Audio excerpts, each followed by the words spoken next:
Las demandas contra la iglesia se acumulaban. Una diócesis en Texas fue obligada a pagar millones de dólares a las víctimas. La era de la negación claramente había concluido. Ratzinger finalmente convenció a su jefe de que había que comenzar a hacer algo. Sabía que la espada de Damocles, el escándalo mediático, estaba por caer. El Papa dio al cardenal Ratzinger y a la Congregación para la Doctrina de la Fe carta blanca para manejar directamente los casos de abuso sexual. John Allen cree que Ratzinger experimentó una especie de conversión. Al leer una y otra vez los expedientes de los casos y las detalladas notas en ellos, así como los testimonios de las víctimas, se convenció de que no todo era humo, que había fuero de verdad. Y desde 2001 en adelante, la Congregación para la Doctrina de la Fe se convirtió en la punta de lanza en el Vaticano para una respuesta más enérgica a la crisis. Aún así, Ratzinger parecía a la defensiva en público. En 2002, dijo que los reporteros en los medios estadounidenses habían exagerado la crisis. Uno llega a la conclusión de que es intencional, manipulado, que existe un deseo de desacreditar a la iglesia. Quedan asuntos pendientes que atormentan a las víctimas de los sacerdotes pederastas. ¿Y los obispos? Los obispos que encubrieron el abuso de los sacerdotes y los trasladaban de una parroquia a otra.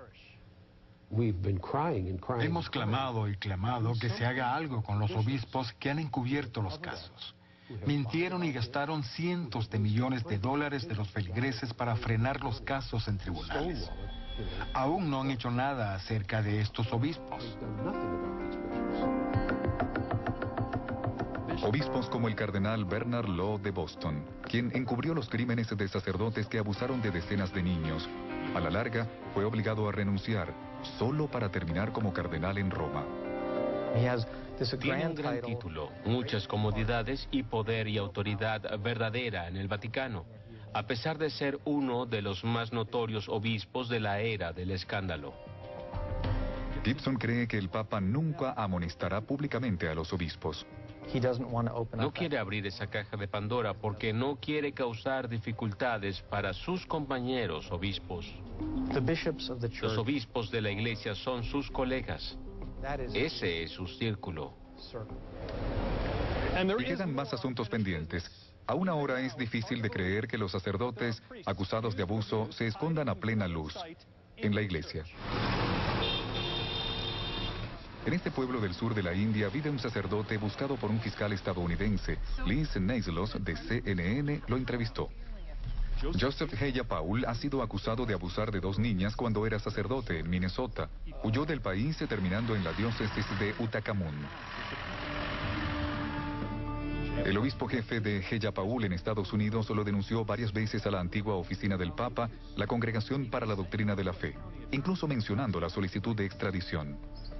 Pero hasta el día de hoy, 6 años después de la primera acusación, el padre Heya Paul sigue oficiando y vive en una casa parroquial en la India. Sostiene que es inocente. Es mentira, es totalmente falso. Y afirma que las víctimas buscan dinero. Creo que quizá existe el motivo de obtener dinero de la diócesis. Heya Paul puede continuar trabajando como sacerdote hasta que sea extraditado, lo que autoridades estadounidenses dicen puede tardar años. Ellos van de un país al otro y no hay una base de datos universal que haga. Este obispo tiene expediente, tiene problemas. Heya Paul es uno de varios sacerdotes acusados que siguen bajo protección de la iglesia. ¿Recuerdan a Peter Hullermann, el sacerdote alemán que el cardenal Ratzinger supervisaba en Múnich? 14 años tras su condena, seguía siendo párroco en Bad Tölz, Alemania, hasta que la iglesia lo suspendió a principios de año. Hasta la fecha, el Papa Benedicto nunca se ha referido personalmente al caso Hullermann, o por qué Hullermann siguió tanto tiempo en la iglesia. El caso Hullermann es una desgracia de principio a fin. El caso Hullermann dejó la impresión de que el mensaje es de encubrimiento y negación. Creo que será mucho más difícil para el Papa o sus defensores convencer al resto del mundo de que está del lado de los ángeles en el tema del abuso sexual en la iglesia. Pero para muchas víctimas, católicos comunes y corrientes, y para el público en general, no ha sido suficiente. El asunto pendiente del abuso sexual no solo socava la credibilidad del Papa, sino que podría causar aquello a lo que ha dedicado toda su vida a combatir, que los católicos se desvíen de la fe. Si la credibilidad de los líderes de la Iglesia se pierde, la gente no los escuchará y terminará haciendo lo que el cardenal Ratzinger más temía. Se apartarán de la Iglesia y creerán lo que quieran creer. Al final, ese puede ser el peor escenario de todos, la pesadilla de Joseph Ratzinger, y hasta cierto punto, dado su historial, podría ser una realidad.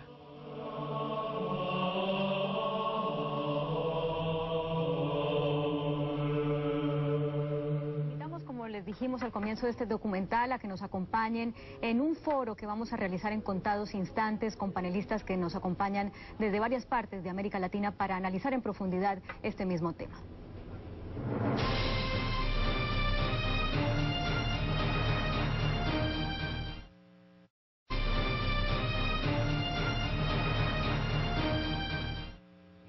Bienvenidos de nuevo, les saluda Claudia Palacios. Como les habíamos anunciado, vamos a tener una hora de discusión sobre el documental que acabamos de ver y las preguntas que deja planteada.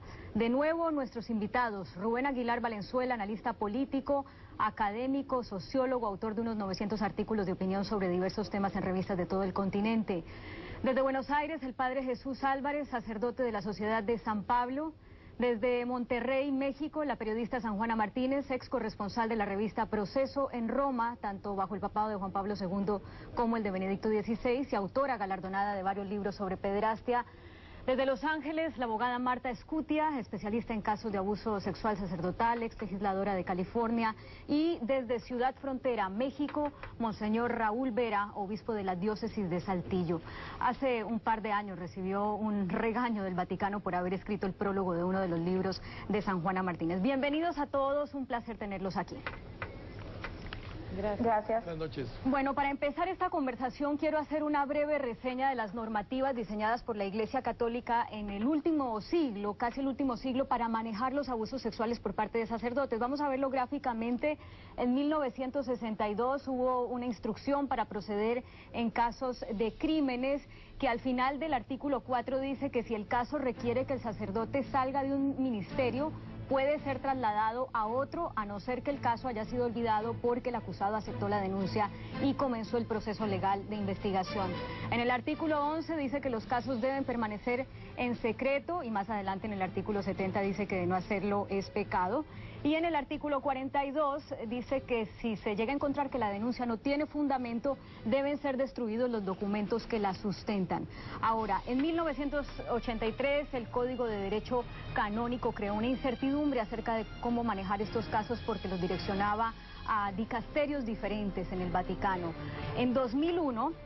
el Papa Juan Pablo II expidió un decreto motu proprio Sacramentorum Sanctitatis, tutela, que indica que los casos de abuso sexual de sacerdotes serán manejados por la Congregación para la Doctrina de la Fe. Y en el 2010, hace tan solo unos meses, el Vaticano expide cambios a la normativa para el tratamiento de los delitos más graves. Vamos a ver cuáles son estos cambios. Equipara a categoría de menor de edad al adulto que tiene discapacidad mental. 2. Amplía a 20 años el plazo de prescripción del delito, antes era 10 años después de que la víctima cumpliera los 18 años, y aclara que ese plazo puede ser ampliado a consideración de la doctrina de la fe. 3. Para agilizar los procesos se crea el decreto extrajudicial o la opción de acudir directamente al Papa. 4. Pone como delito adquirir, poseer y distribuir pornografía de menores de 14 años con fines libidinosos. 5. El tribunal que procese a los acusados también, en ese tribunal también pueden participar laicos y personas no especializadas en derecho canónico. 6. Se guarda la confidencialidad para tutelar la dignidad de los implicados, con una aclaración de la que hablaremos más adelante. Ahora, cuando el Vaticano expidió esta normativa, muchas personas se quejaron de que era insuficiente, principalmente porque mantiene la confidencialidad de los casos y porque las penas máximas contempladas por el derecho canónico, a los ojos de muchos en la sociedad, son leves ante el delito de pederastia. A mis invitados les hablo ahora. Voy a dirigir a las preguntas con nombre propio, pero los invito a que si tienen algún comentario en cualquier momento del programa, me lo hagan, nos interrumpan para generar esta discusión. Empiezo con Monseñor Raúl Vera. Usted que fue sometido a lo que se llama un extrañamiento del Vaticano, Monseñor, por haber hecho pública su postura respecto a que la Iglesia, los miembros de la Iglesia que conozcan de estos casos deben denunciar a la autoridad civil. ¿Cómo argumenta esa postura a pesar de que sabe que el Vaticano no lo respalda en esta petición que usted hace? Bueno, yo considero que en el texto que tiene el prólogo del libro de San Juana Martínez, absolutamente me aparto de lo que es el pensamiento de la Iglesia, tanto en la formación de los sacerdotes como en la espiritualidad con la que nosotros debemos vivir y en el concepto de pueblo de Dios. Yo creo, y así digámoslo así, lo percibí, me cercioré en uno de los casos, de que ni siquiera se había leído el prólogo que yo hice, porque se me estaba, digamos, llamando un poco o presentándose en el extrañamiento en base a las quejas que habían hecho personas que consideraban una ofensa que yo había prologado un libro que estaba ofendiendo a la Iglesia. Y otras cosas, Monseñor, ¿qué es un extrañamiento? ¿Qué implicaciones tiene para su ejercicio esto? No, nada más es una observación que no está dada ni por escrito, no tiene ningún valor jurídico, simplemente, vamos a decir, se me hace un comentario que lleva un dejo de llamada de atención, así es como se percibe, digámoslo así, esto que ni siquiera tiene un título, ni tiene un documento, ni tiene